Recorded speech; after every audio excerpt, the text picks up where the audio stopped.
Queridos, vamos ler juntos aí o Salmo 142. É o texto que nós vamos usar para a nossa meditação nessa noite. O título da palavra, da mensagem: Saídas para a Liberdade. Por que eu dou esse título e por que a gente foi buscar o Salmo 142 como base para a nossa palavra nessa noite?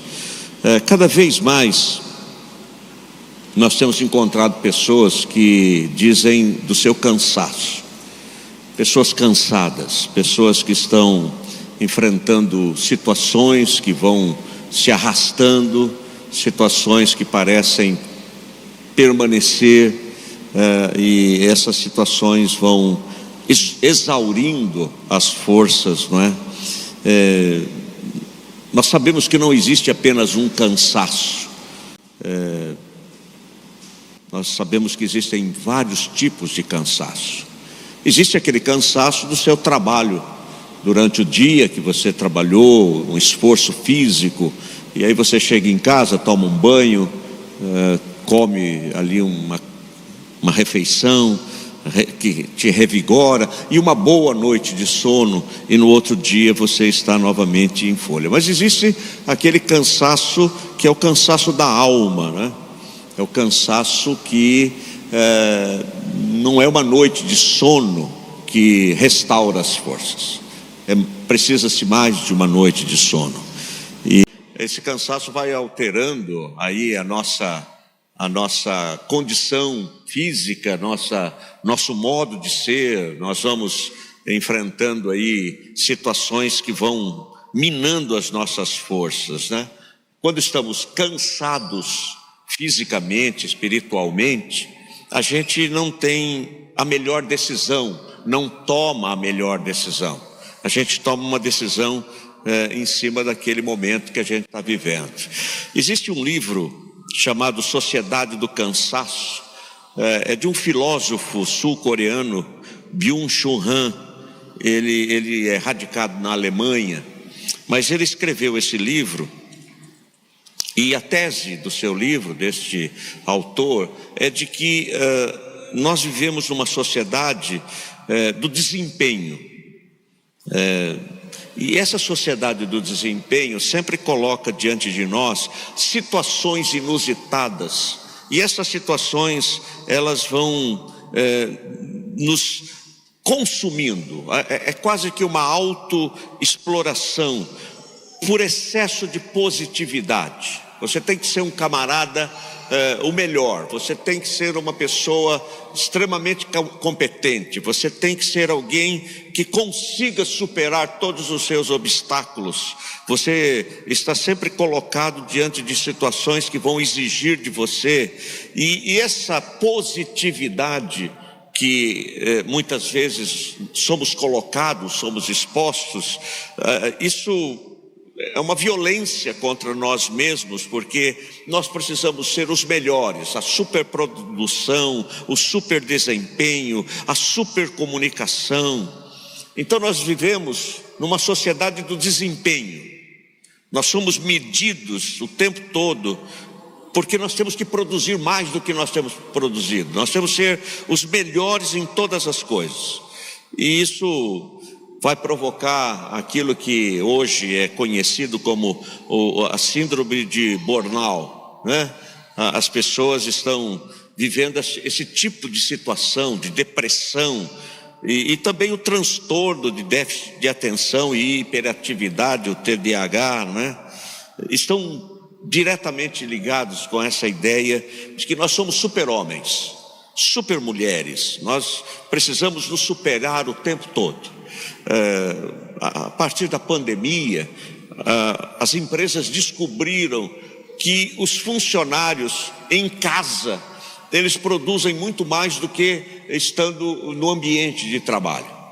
E isso foi uma conquista para as empresas, para as grandes corporações, porque você acaba ficando escravo lá na sua casa do trabalho que você tem que desempenhar.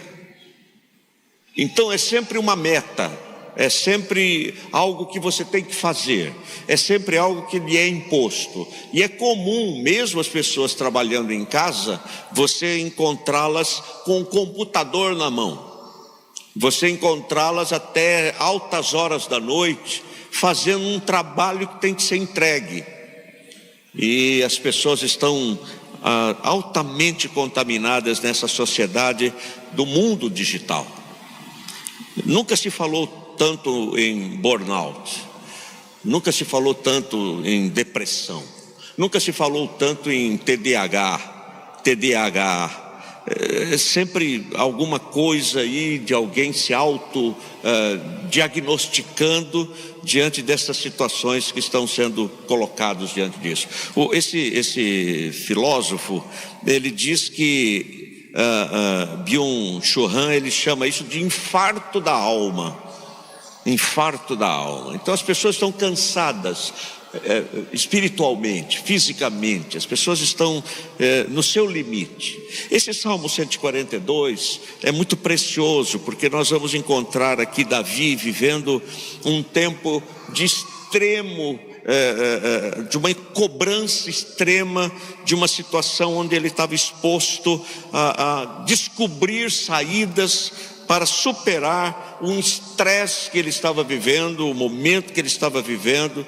E aí no Salmo 142, se você está com a Bíblia aberta, a gente vai ler os versículos e vamos caminhando nesse texto. Veja o que diz o verso 1 e o verso 2. Ao Senhor ergo a minha voz e clamo, com a minha voz suplico ao Senhor, derramo perante Ele a minha queixa, a sua presença exponho a minha tribulação. O verbo clamar aqui usado no texto por Davi, no texto hebraico, significa um grito. Na verdade, Davi está dando um urro como de um leão ferido. É o urro de alguém que está no seu extremo, no seu limite. Não é uma oração murmurada, não é uma oração que você faz sem que as pessoas ouçam você. Ali você numa atitude ali de orar ali por uma situação. Não, ele dá um urro, ele dá um urro que as pessoas ouvem, que ele está clamando, ele está pedindo o socorro de Deus. Com a minha voz suplico ao Senhor, não é? É algo muito forte do coração dele. Não é uma oração de descarrego de consciência. Não é uma oração feita como um aprendizado ao longo da vida, diante de uma situação que você diz, precisa orar. Nós precisamos orar sobre esse assunto. Não, nós vamos orar sobre esse assunto. Não é um descarrego, não, de consciência. É algo que vem de dentro da alma. É a oração de uma pessoa desesperada. E aí esse Salmo 142... revela não o lamento, o desânimo do salmista, típica de uma pessoa cansada e de uma pessoa abatida. Você vai conversar com alguém que está cansado, ele vai dizer, não sei mais o que faço da minha vida, eu estou no meu limite, eu estou a ponto de jogar a toalha, eu vou desistir, eu não vou mais me expor, não vou fazer mais nada. Enfim, é sempre uma conversa nesse sentido. Mas esse salmo é um clamor, é uma oração, não de derrota, mas de persistência. É por isso que ele clama a Deus. E ele se levanta para clamar o nome do Senhor pelo momento que ele estava vivendo. Os versos 3 e 4 dizem assim: quando dentro de mim esmorece o espírito, conheces a minha vereda, no caminho em que ando me ocultam armadilha, olho à minha direita e vê, pois não há quem me reconheça, nenhum lugar de refúgio, ninguém que por mim se interesse. As pessoas, elas podem não saber o que se passa dentro de você, ou o que você está vivendo, o momento que você está vivendo. Às vezes nós conversamos com pessoas e essas pessoas, elas dizem que estão bem, estão conseguindo suportar, elas estão superando, elas estão tentando passar por aquela fase. Mas Deus sabe o que está dentro do nosso coração. Deus sabe o que está dentro do meu coração nesse momento, e também sabe o que está no seu coração neste momento. E se Deus sabe, por que a gente tem que orar? Se Deus sabe o que está no meu coração, se a oração não é para que eu informe a Deus alguma coisa que eu estou vivendo, se Deus já tem esse conhecimento, por que eu devo orar? Por que nós somos desafiados a orar? Se Deus sabe das suas lutas, dos seus desafios, das questões que você vive, do limite que você está vivendo, por que a gente precisa orar? O apóstolo Paulo, ele vai nos dizer assim: não andeis ansiosos de coisa alguma, em tudo, porém, sejam conhecidas diante de Deus as vossas petições, pela oração e pela súplica, com ações de graças. O apóstolo Paulo diz para mim e para você, que mesmo Deus sabendo o momento que você está vivendo, somos convidados a contar e falar com Deus a respeito daquilo que está em nosso coração. Então Paulo diz, olha, em tudo, e é interessante que a Bíblia diz, não andeis ansiosos por coisa alguma. Se é algo que está trazendo ao seu coração algum tipo de ansiedade, de medo, de cansaço espiritual, físico, você deve levar a Deus. Não existe algo que você possamos dizer assim, não, esse assunto Deus não se interessa por ele. Não vou falar nada porque eu acho que esse assunto não é espiritual. Eu acho que esse assunto que nós vamos aqui orar, Deus não, mas a Bíblia diz, em tudo nós devemos levar a Deus em oração. E é interessante que Davi diz assim, olha a minha direita. Ele está dizendo isso para Deus na sua oração. E o que ele está dizendo? O advogado, ele ficava sempre do lado direito do acusado. E ele está dizendo assim, eu estou vivendo um momento tão tenso na minha vida, que parece que eu estou sozinho. Parece que ninguém está se importando comigo. Parece que o problema é só meu. Só eu estou vivendo esse tipo de problema. Nós sabemos que esse Salmo 142 e mais outros 7 salmos são escritos por Davi quando ele está fugindo de Saul. Quando Deus escolhe Davi como sucessor ao trono, como rei em Israel, Saul se levanta para matar Davi. Ele persegue Davi, ele quer perpetuar-se no cargo, e ele vê em Davi uma ameaça. E Davi, que era um pastor de ovelhas, alguém com uma vida absolutamente tranquila, de repente se vê numa situação de ter que fugir como um animal, para não ser morto por Saul. E esse salmo é escrito dentro de uma caverna. Ele se refugia numa caverna, alguns soldados o acompanham, e ele está refugiado. E ele está dizendo assim, não sei como é que a minha vida virou de ponta cabeça. Eu não sei o que aconteceu. Eu estava absolutamente tranquilo, cuidando das ovelhas do meu pai. Tocava minha harpa, ficava tomando banho no riacho, deitava à sombra de alguma árvore. De repente, dá uma virada, a vida dá uma virada, e está Davi se escondendo para não ser morto. E ele escreve, eu às vezes me sinto só, nem o advogado está comigo, eu não tenho ninguém para me defender. Era um salmo em que ele está contando a sua experiência, não é? Eu não sei se você já passou por alguma caverna, né? Traz água para mim. Não sei se você já viveu essa experiência de estar em alguma caverna. A caverna é um lugar de solidão, é um lugar de você estar ali abandonado, de se sentir rejeitado. Se sentir rejeitado é pior do que se sentir abandonado.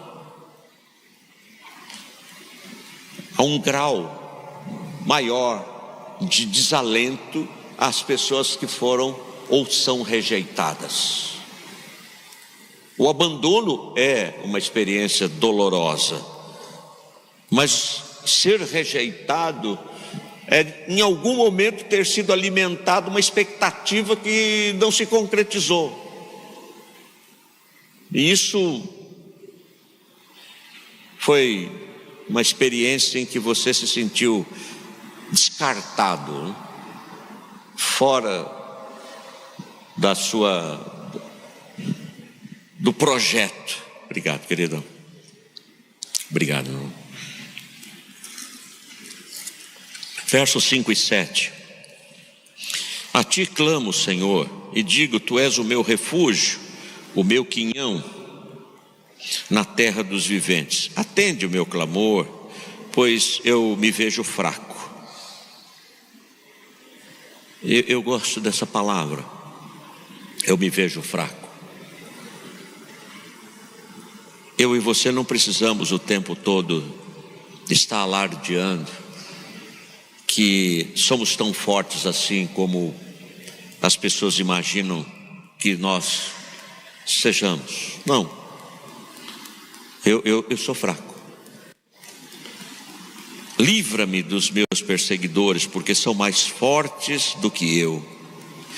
Tira a minha alma do cárcere, para que eu dê graças ao teu nome. Os justos me rodearão quando me fizeres este bem. Davi em nenhum momento aqui se coloca como um super-homem. A Bíblia vai dizer para mim e para você que Davi era um homem segundo o coração de Deus. Não porque ele não tivesse pecado, não porque não fosse um homem sem falhas, mas pela absoluta transparência da sua alma.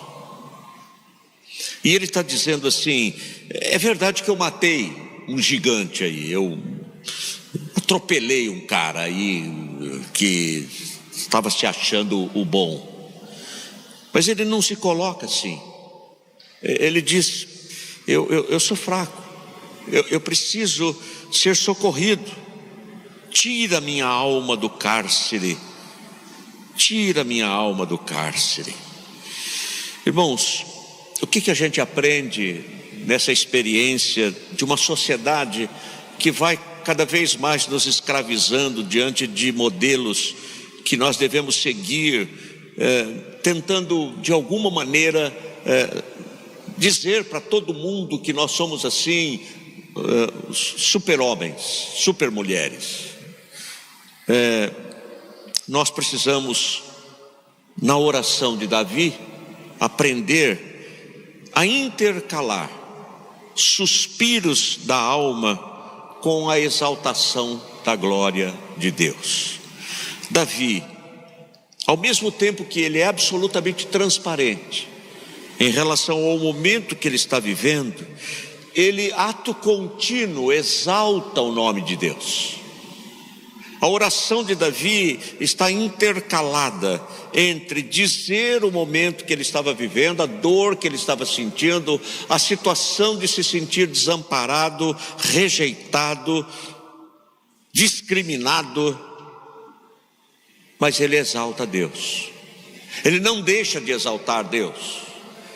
E isso é muito, muito precioso entendermos nesse processo de cura para o cansaço crônico que nós muitas vezes estamos envolvidos. Esse esgotamento, essa exaustão física e mental que consome a cada um de nós. Um tratamento que você está fazendo que se prolonga. Outro dia eu estava conversando com uma pessoa e ela disse assim: pastor, se o médico pedir para mim que eu tenha que continuar a quimioterapia. Eu não vou continuar. Eu estou cansado. Eu estou cansado. E eu disse: você não tem o direito. Você não tem o direito de tomar essa decisão. Isso não te pertence. Não, pastor, mas o senhor não sabe o que é isso. Eu falei: eu sei, eu já passei por isso. E aí ela parou para me ouvir. Quando eu disse para ela que eu também tinha passado por um processo de quimioterapia, ela parou para me ouvir. Mas foi mesmo? Foi. E como é que foi? Davi, ele está falando disso, mas ele não quer desistir. Ele está buscando forças em Deus, porque a luta que ele enfrentava era tangível, era real, não era imaginária, não era uma luta psíquica, não, era uma luta real. Ele tinha um inimigo real, chamava Saul, e o camarada queria matá-lo. Mas nesse período, irmãos, presta atenção nisso, Davi escreve 8 salmos. Davi está dentro de uma caverna, acuado, se sentindo rejeitado, um grau de angústia tão grande, mas ele escreve 8 salmos. Ele compõe hinos, ele compõe esses hinos e relatando o momento que ele estava vivendo. O Salmo 34, o Salmo 52, o Salmo 54, o Salmo 56, o Salmo 57, o Salmo 59, o Salmo 63 e o Salmo 142. Quer dizer, ele encontrava forças para traduzir o momento que ele estava vivendo em hinos. Eu não sei se o momento que a gente vive de um empobrecimento tão grande, até mesmo no meio evangélico,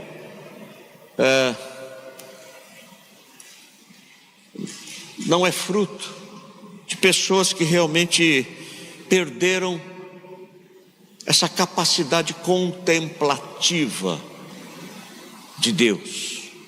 A relação com Deus é uma relação de causa e efeito. Eu faço isso, Deus me dá isso.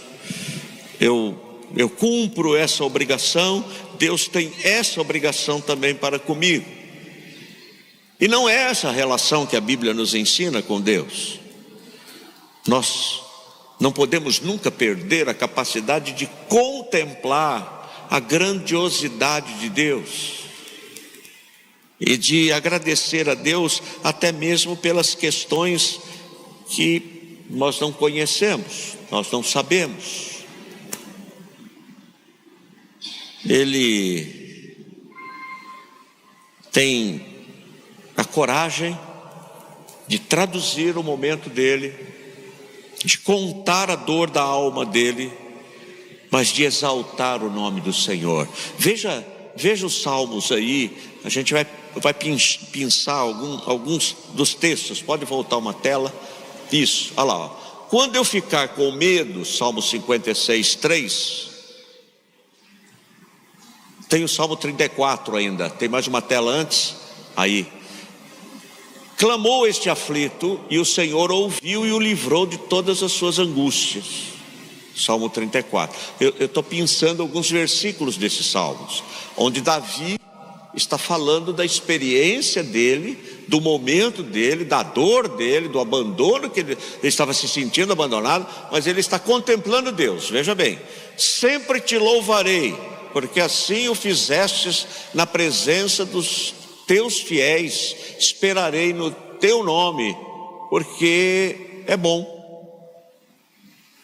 Ele está numa caverna, amedrontado, acuado, ele está compondo. 54:4, eis que Deus é o meu ajudador, o Senhor é quem me sustenta a vida. Pode passar. Quando eu ficar com medo, hei de confiar em ti. Firme está o meu coração, ó Deus, o meu coração está firme. Cantarei e entoarei louvores, 57:7. A ti, força minha, cantarei louvores, porque Deus é o meu alto refúgio, é o Deus da minha misericórdia. Salmos 59:17. Porque a tua graça é melhor do que a vida, os meus lábios te louvam. Tira a minha alma do cárcere, para que eu dê graças ao teu nome. Os justos me rodearão quando me fizeres este bem. Irmãos, você já se sentiu culpado por não fazer nada? Fazer nada de uma ocupação, mas ter um tempo de contemplação da grandiosidade de Deus. Você já se sentiu culpado? E parece que Davi, ele tem essa preocupação de nos ensinar que a gente enfrenta o cansaço físico, emocional, as dores da alma, as questões que nos alcançam nesse tempo da presença de Deus, de buscar essa comunhão com Deus. Eu sei que você pode argumentar aqui comigo dizendo assim: a minha vida é muito complexa, eu não tenho tempo, eu não tenho tempo, né?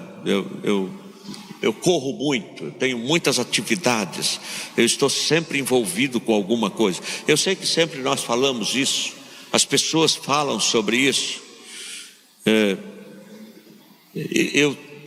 Eu tenho muitas demandas na vida, eu tenho muitas coisas para resolver. Mas presta atenção numa coisa: a simplicidade da vida e a simplicidade na vida abre espaço em nossa agenda para a prática da solitude, da oração e do silêncio. Simplifique a sua vida. Simplifique a sua vida em relação à sua família, aos seus filhos. Irmãos, eu tenho me preocupado extremamente em ver que algumas crianças, ainda muito pequenas, dominam seus pais. Dominam. É comum você ver criança em mercado, em loja, dando show. É comum. E eu fico pensando, quem é que tem complicado o relacionamento familiar? Quem é que complica a educação dessas crianças? Porque uma criança, você consegue fazer coisas muito simples, que elas ficam extremamente alegres e felizes com você. Você compra um celular, você compra um videogame, você compra alguma coisa e ela brinca com a caixa do brinquedo.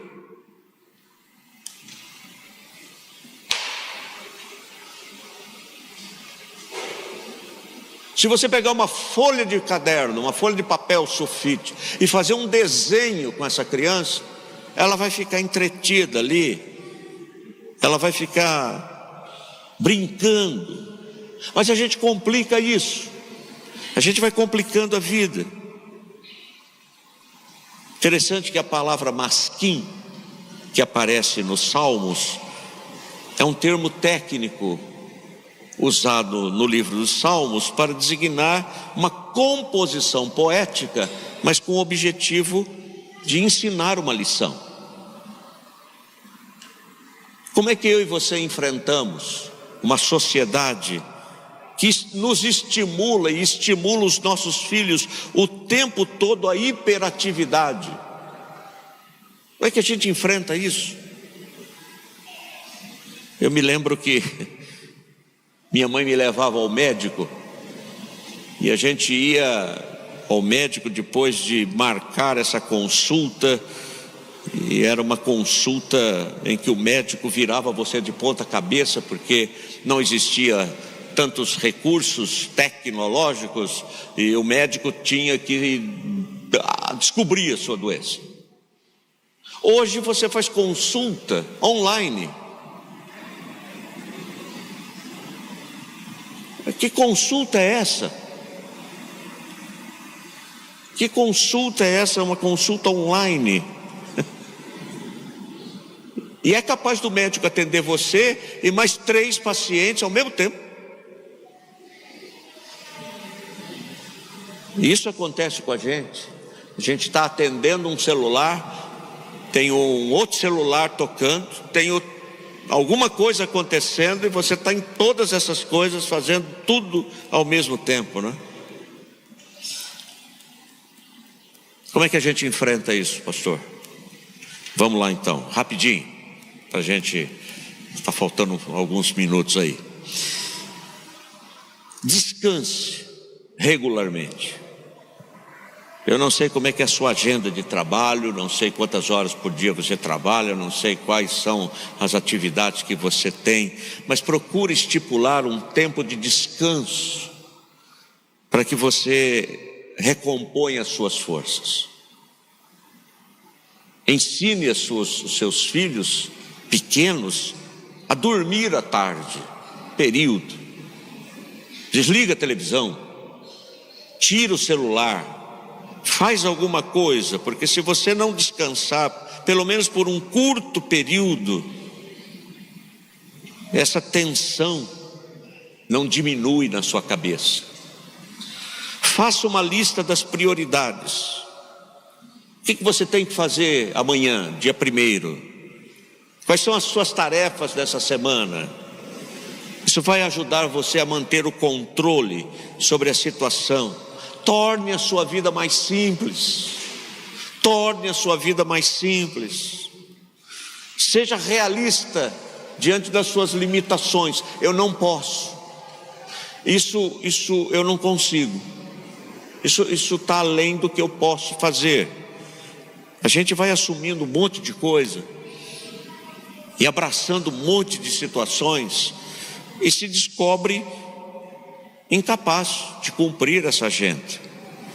Escolha uma atividade simples para um tempo de lazer, de prazer.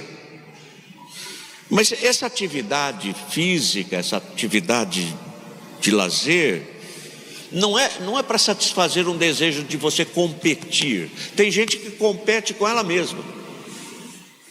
A competição é com ela mesma, ela quer fazer, mas você está competindo com quem?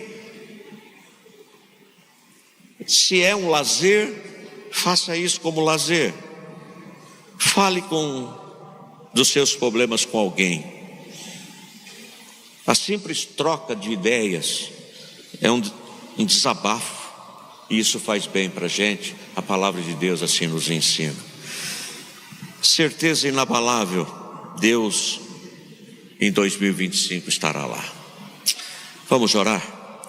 Curve a sua fronte, se você puder se colocar em pé, nós vamos orar nesse momento, já chegando o relógio à meia-noite.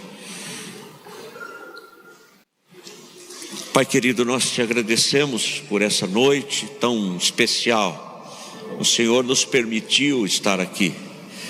Um tempo que temos, ó Deus, de passar juntos, declarando a nossa dependência do Senhor, declarando que não somos tão fortes, que não temos todas as estratégias, declarando a Deus que nós somos extremamente dependentes, frágeis, e que precisamos ser ensinados pelo Senhor a ter um tempo para nós mesmos, a dizer não para algumas coisas, a estabelecer prioridades na nossa família, nos nossos relacionamentos, a não sermos escravizados, ó Deus, pelos meios de comunicação, pelas redes sociais. Tira essa angústia do nosso coração quanto a sermos reconhecidos por algo que fazemos ou por alguma ação, por alguma coisa. Possamos ser nós mesmos, ó Deus, em 2025. Nos ensina, Senhor, a viver cada dia, cada momento, cada tempo, como assim o salmista nos ensina que nós devemos orar. Ensina-nos a contar os nossos dias de tal maneira que alcancemos corações sábios. Precisamos dessa sabedoria, Pai. Precisamos dessa capacitação do Senhor. E somos eternamente gratos a Deus por pertencermos à igreja do Senhor, ao corpo do Senhor revelado através da igreja. Obrigado pela tua igreja, obrigado pela oportunidade de estarmos juntos, obrigado pelos estudos, obrigado pelas respostas às orações, obrigado a Deus por tudo. E nós continuamos clamando ao Senhor e pedindo ao Senhor que o Senhor nos sustente em suas mãos nesse novo ano e possamos virar esta página de uma maneira em que fique para trás aquelas coisas que nós nunca deveríamos continuar levando conosco. Tua palavra diz que muitos de nós carregamos pesos desnecessários. Todo peso desnecessário, Senhor, tira dos nossos ombros.